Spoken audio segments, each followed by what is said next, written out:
నా ప్రియమైన బిడ్డా, నా మాటలు జాగ్రత్తగా ఆలకించుము. నేను చాలాసార్లు చెప్పాను, అయినా నీవు నన్ను నమ్మడం లేదు, నా మాటలు అర్థం చేసుకోవడం లేదు. ఎందుకని నీకు అర్థం కావడం లేదా ఏమిటి? నీవు విశ్రాంతి దినము ఆదివారము వచ్చిందంటే ఆదివారం ఆరాధన అని నీవు గుర్తు చేసుకోవడం లేదు. నీవు ఏమి చేస్తున్నావు?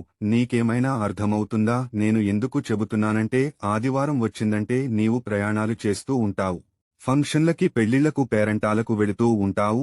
ఆదివారం వచ్చిందంటే ఉదయాన్నే బట్టలు ఉతకడానికి నానబెడతావు. ఒక స్త్రీగా, ఒక తల్లిగా, ఇల్లాలుగా, అమ్మగా, భార్యగా, చెల్లిగా, అక్కగా, అమ్మమ్మగా, నానమ్మగా, తాతయ్యగా, అన్నగా, సహోదరునిగా, సహోదరుడుగా, ఒక స్నేహితుడుగా నీవు చేయవలసిన పనేనా? అలాగునే స్నేహితులతో కలిసి సినిమాలకి, షికారులకు వెళుతూ ఉంటావు. ఆదివారం మందిరానికి రాకుండా ఇంట్లో కూర్చుని ముచ్చట్లు చెప్పుకుంటూ ఉంటారు. సెలవు పెట్టుకోకుండా ఉద్యోగానికి కొడతావు, వ్యాపారానికి వెడతావు, వ్యవసాయ పనులకు వెడతావు, కూలి పనికి, ఫ్యాక్టరీకి, తాపీ పనికి, వడ్రంగి పనికి, ఇంకా వేరే పనులకు వెళుతుంటావు. ఇది మీకు తగునా? భార్యాభర్తలుగా మీరు ఇలా చేస్తే మీ పిల్లలు ఏమి చేస్తారు?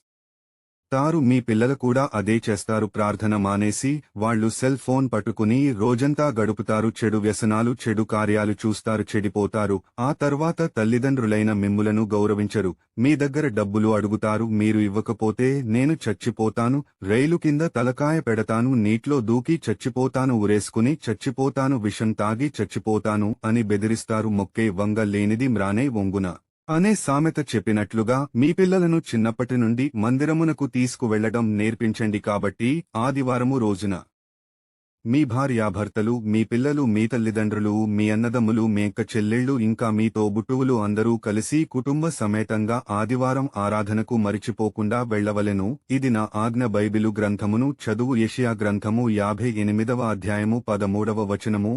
నా విశ్రాంతి దినమున వ్యాపారము చేయకుండా నాకు ప్రతిష్ఠితమైన దినమని నీవు ఊరకుండిన ఎడల విశ్రాంతి దినము మనోహరమైనదనియు, యెహోవాకు ప్రతిష్ఠ దినమనియు, ఘనమైన ధనియు అనుకుని దాని గణముగా ఆచరించిన ఎడల నీకు ఇష్టమైన పనులు చేయకయు, వ్యాపారము చేయకయు, లోకవార్తలు చెప్పుకొనకే ఉండిన ఎడల నీవు యెహోవాయందు ఆనందించెదవు. దేశము యొక్క ఉన్నత స్థలము మీద నేను నిన్ను ఎక్కించెదను, నీ తండ్రి అయిన యాకోబు స్వచ్ఛమును నీవు అనుభవములో ఉంచెదను. యెహోవా సెలవిచ్చిన వాక్కు ఇదే. విన్నావు కదా? నీవు విశ్రాంతి దినమును మనోహరమైనదని, అది పరిశుద్ధమైనదని నీవు గ్రహించి ఆచరించిన ఎడల నీకంటే గొప్పవాడు ఈ లోకములో ఎవరు ఉండరు. నేను నిన్ను పైవానిగా ఉంచుతాను గాని క్రింది వానిగా ఉంచెను. నిన్ను తలగా పెడతాను గాని తొక్కగా పెట్టను. 30 దంతలుగా, 60 దంతాలుగా, 100 ఫలింపజేస్తాను.